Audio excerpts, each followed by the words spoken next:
तो बघ कुणाल त्या साईडला किती घेतला आपण BPM 150 आणि या साईडला पण 150. आता दोन्ही पण व्यवस्थित मॅच झालं पाहिजे.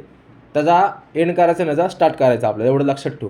बरोबर मिक्सिंग झालं पाहिजे. चालू कर गाणं चल कर प्ले. हां बरोबर ड्रॉपला प्ले करायचा. हां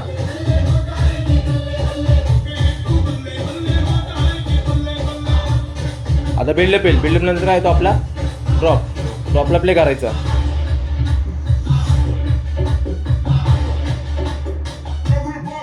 कर प्ले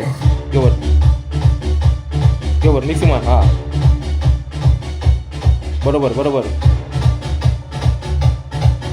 हां ते खाली त्या साईडचं. हां बघ आता तू काय केलंस बघ गाणं आपण मिक्स मारलं पण ते समोरच्याला कळत नाही. म्हणजे थोडक्यात अशी मिक्सिंग करायची गाणं पण चेंज झालं पाहिजे व्यवस्थित बीट टू बीट. ह्याचा एंड आणि ह्याचा स्टार्ट करायचा. मग समोरच्याला कळलं नाही पाहिजे आपण गाणं मिक्सिंग मारले. ठीक आहे अशा प्रकारे मिक्सिंग करायची.